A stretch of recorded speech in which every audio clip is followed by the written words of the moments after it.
Hello students, मैं हूं किशोर sir और आप देखें मेरा चैनल न्यूक्लिक फोरम। आज की इस वीडियो में हम हमारा नया टॉपिक पढ़ रहे हैं और उसका नाम है आयोनिक प्रोडक्ट ऑफ वाटर। अब यहाँ पे ये जो आयोनिक प्रोडक्ट ऑफ वाटर हम जो पढ़ेंगे वो तो पढ़ेंगे, but ionic product of water ये प्रोसेस पढ़ने के लिए हमारे पास में इसका और एक टर्म है और उसका नाम है ऑटो आयनाइजेशन ऑफ वाटर। अब यहां पे मैं आपको ऑटो आयनाइजेशन ऑफ वाटर ये हेडिंग क्यों बता रहा हूं, इसके पीछे रीजन ये है कि आयोनिक प्रोडक्ट ऑफ वाटर पढ़ने के पहले आप ऑटो आयनाइजेशन ऑफ वाटर को समझ लीजिए। यहां पे हम दो चीजों को डिस्कस करेंगे। सबसे पहला इसका मीनिंग। अब मीनिंग क्या होता है, अब यहां पे ध्यान दीजिए, ये देखिए यहां पे जो वर्ड लिखा है ऑटो, इसका मतलब होता है सेल्फ। ठीक है, ऑटो का जहां कहीं पे भी आपको ये ऑटो वर्ड दिखे ना, उसका मतलब होता है सेल्फ। आयोनाइजेशन का मतलब होता है फॉर्मेशन ऑफ आयंस। ठीक है, फॉर्मेशन ऑफ आयंस। अब फॉर्मेशन ऑफ आयंस का मतलब यहां पे आयंस तो बन रहे हैं, अब वो जाहिर सी बात है कटायन अनायन नहीं रहेंगे ना, तो जो कटायंस बन रहे हैं, जो अनायंस बन रहे हैं, वो किसके बन रहे हैं? वाटर के। कैसे बन रहे हैं? खुद होकर। इसीलिए हमने उसे कहा self formation of ions of water. ठीक है, पहली बात। दूसरी बात, वाटर जब प्योर स्टेट में होता है, means H2O in a pure state, it dissociates in very little extent. बहुत कम डिसोसिएशन होता है। तो अगर वाटर का डिसोसिएशन होता भी है तो वो क्या बनाएगा? H+ बनाएगा, OH- बनाएगा। तो वाटर का डिसोसिएशन कम क्यों होता है, उसके पीछे रीजन है बहुत बड़ा, वो है हाइड्रोजन बॉन्ड। वाटर के अंदर में हाइड्रोजन बॉन्ड होता है। हाइड्रोजन बॉन्ड होने की वजह से आप वाटर मॉलिक्यूल को इजीली ब्रेक नहीं कर सकते, और अगर वो प्योर स्टेट में है तो। प्योर स्टेट का मतलब उसमें आपने कोई सोल्यूट ऐड नहीं किया, ना ही कोई कंपाउंड ऐड किया, ना ही कोई मिक्सचर ऐड किया। ठीक है, तो वाटर के अंदर में हाइड्रोजन बॉन्ड होने की वजह से उसका ऑटो आयनाइजेशन तो होगा, बट उतना नहीं जितना स्ट्रॉन्ग इलेक्ट्रोलाइट, वीक इलेक्ट्रोलाइट का होता है। जितना भी है उसके कंपेरेटिव इसका काफ़ी कम होता है। ठीक है, ये दो बातों को आप ध्यान में रखिए, उसके बाद में हम आयनिक प्रोडक्ट ऑफ वाटर को हम पढ़ते हैं। चलिए देखिए, अब मैं इसे मिटा देता हूं। अब हम मान लेते हैं कि भले ही आयनाइजेशन कम हो वाटर का, बट होता तो है, तो हम वही पढ़ रहे हैं कि आयनिक प्रोडक्ट ऑफ वाटर का मीनिंग क्या होता है। अब ध्यान दीजिए, यहाँ पे एक्चुअली हमें डेरिवेशन भी डिराइव करना है और साथ में थ्योरेटिकल पोर्शन भी पढ़ना है, तो हम दोनों पढ़ते हैं। अब मैं यहाँ पे क्या करता हूँ, यहाँ पर लिखता हूँ H2O liquid means pure state में प्लस H2O लिक्विड। अब मैंने दो मॉलिक्यूल्स क्यों लिए, ये प्रोडक्ट मिलने के बाद में पता चलेगा। यहाँ पे जब आप दो रिएक्टेंट्स को लेते हो तो जाहिर सी बात है कि यहाँ पे कोई एक एसिड बिहेव करेगा और दूसरा बेस बिहेव करेगा, बट हम यहाँ पे एसिड बेस के बारे में नहीं डिस्कस करेंगे। ठीक है, यहाँ पे सिर्फ वाटर के बारे में डिस्कस होगा, क्योंकि हेडिंग आपका वही है, आयनिक प्रोडक्ट ऑफ वाटर। तो यहाँ पे जो वाटर मॉलिक्यूल है, इसमें से एक हाइड्रोजन दूसरा वाटर मॉलिक्यूल गेन करेगा। ये जरूरी नहीं है कि यही देगा, दो में से कोई भी दे सकता है, वाटर मॉलिक्यूल सेम है और प्योर स्टेट में है। तो यहां से अगर एक हाइड्रोजन ये वाटर मॉलिक्यूल के पास में अगर जाता है तो वो बन जाएगा H3O, और इसने प्रोटॉन एक्सेप्ट किया इसलिए वो प्लस बन जाएगा। अब यहां से अगर एक हाइड्रोजन मीन्स एक H+ अगर जाता है दूसरे वाटर मॉलिक्यूल के पास में, तो यहां पे क्या बचेगा? ये बचेगा OH-। अब यहां पे आपको दो आयंस मिले, पहला मिला हाइड्रोनियम आयन और दूसरा मिला हाइड्रोक्सिल आयन। बहुत कम मिलते हैं, पर मान लेते हैं कि मिलते हैं। ठीक है, बहुत कम मिलते हैं। अब ये जो रिएक्शन है ना, इसे हम इक्विलिब्रियम कांस्टेंट अप्लाई करेंगे। तो वैसे लिखते हैं हम apply equilibrium constant, apply equilibrium constant for above reaction, यानी ये जो ऊपर में रिएक्शन लिखी है मैंने वाटर का डिसोसिएशन, उसके लिए आपको इक्विलिब्रियम कांस्टेंट ही अप्लाई करना है। इक्विलिब्रियम कांस्टेंट को हम डिनोट करते हैं K से, और इसका फॉर्मूला आपको पता है। क्या है formula? It is the ratio of product of concentration of products and concentration of reactants. ठीक है, ये है आपका इक्विलिब्रियम कांस्टेंट K का फॉर्मूला। अब यहाँ पे रेशियो बोला है तो मैंने डिवाइड कर लिया, प्रोडक्ट यानी मल्टीप्लीकेशन किसका, कॉन्सेंट्रेशन का, कॉन्सेंट्रेशन भी किसका, प्रोडक्ट का। प्रोडक्ट में कौन है, दो लोग हैं, पहला है H3O प्लस और दूसरा है OH माइनस। मैंने तो आपको पहले ही बता दिया था कि जब हम कॉन्सेंट्रेशन लिखेंगे यहाँ पे सॉलिड लिक्विड गैस एक्वस लिखना नहीं। अब रिएक्टेंट की बात, रिएक्टेंट में देखिए दो वाटर मॉलिक्यूल है तो हमें यहाँ पर लिखना होता है H2O टू द पावर 2। अब ऐसा क्यों लिखा, अगर आप दोनों को मल्टीप्लिकेशन में भी लिखते हैं तो भी वो इतना ही होगा ना, इसलिए। ठीक है, अब ये जो H2O टू द पावर 2 है कॉन्सेंट्रेशन में, इसको हम लेफ्ट में शिफ्ट करते हैं। Therefore K into concentration of H2O to the power 2 equals to concentration of H3O plus into concentration of OH minus. ठीक है स्टूडेंट्स, यहाँ तक समझ में आया। ये आपका डिसोसिएशन रिएक्शन है, ऑटो आयनाइजेशन रिएक्शन है वाटर का। हमने इस इक्वेशन को इक्विलिब्रियम कांस्टेंट अप्लाई किया तब जाके ये आया।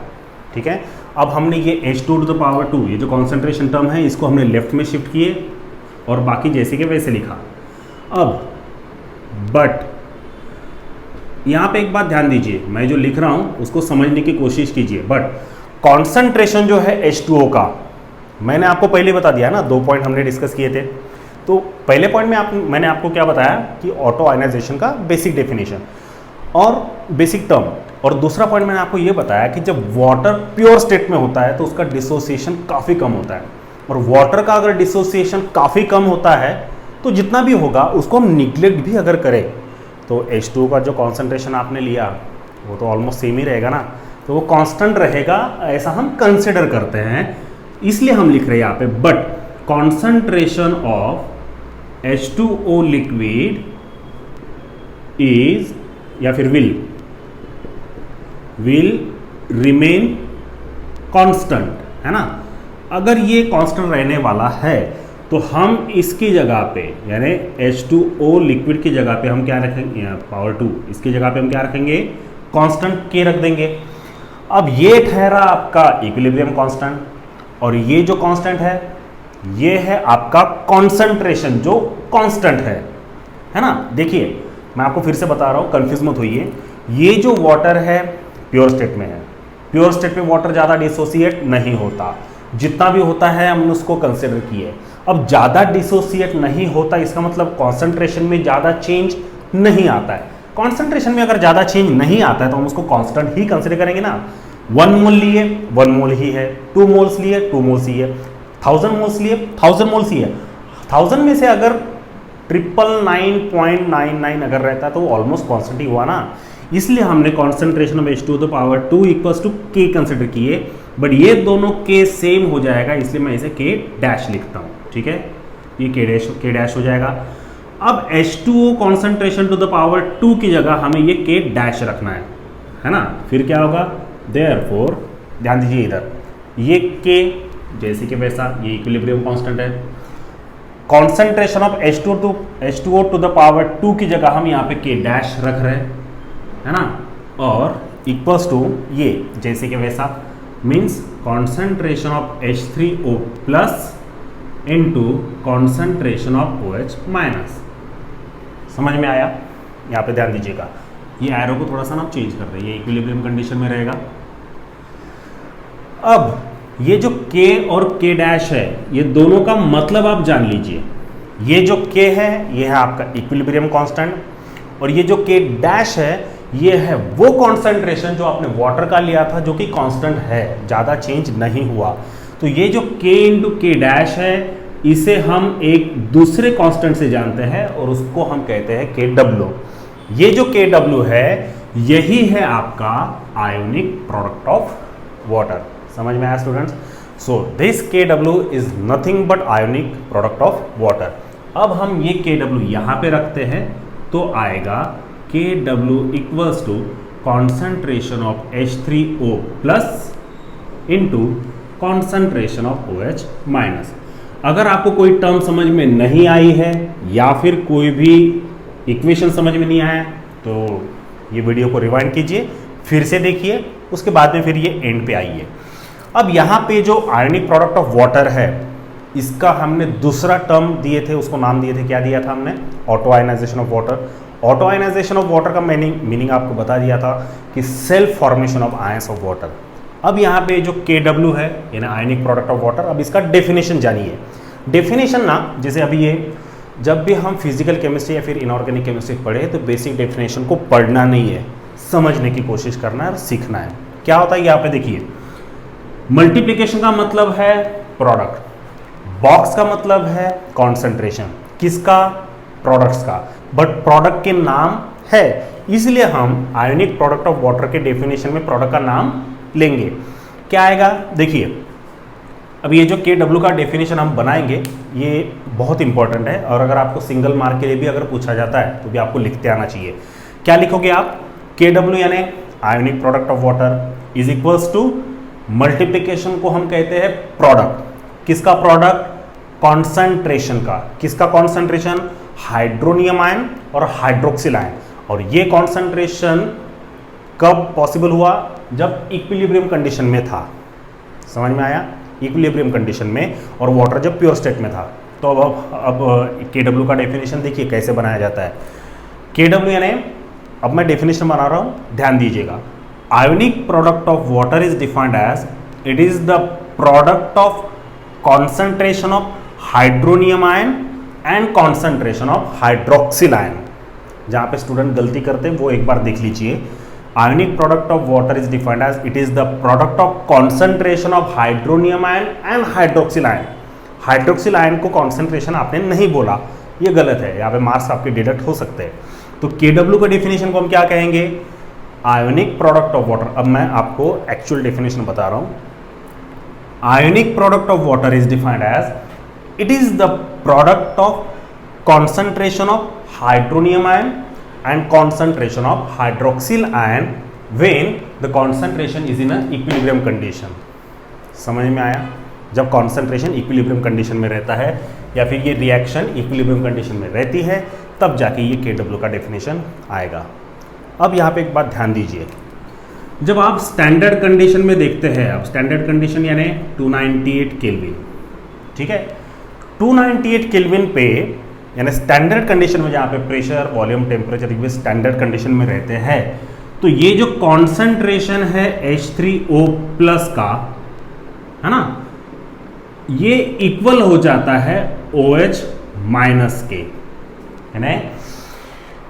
298 केल्विन पे या फिर स्टैंडर्ड कंडीशन में कॉन्सेंट्रेशन जो होता है हाइड्रोनियम आयन का, वो इक्वल आ जाता है हाइड्रोक्सिल आयन के कॉन्सेंट्रेशन के। और ये दोनों का कैलकुलेटेड डेटा है, एक्सपेरिमेंटल जो वैल्यू कैलकुलेट करते हैं ना साइंटिस्ट लोग, तो वो ऑलरेडी कैलकुलेट करके है, वो है 1 × 10⁻⁻⁷। यानी ये वैल्यू हाइड्रोनियम आयन का भी है और ये ही वैल्यू हाइड्रोक्सिल आयन का भी है। अगर आप ये दोनों वैल्यू, है ना, दोनों के कॉन्सेंट्रेशन का वैल्यू यहाँ पुट करते हैं, क्या आएगा फिर, आपको बताने की जरूरत नहीं है।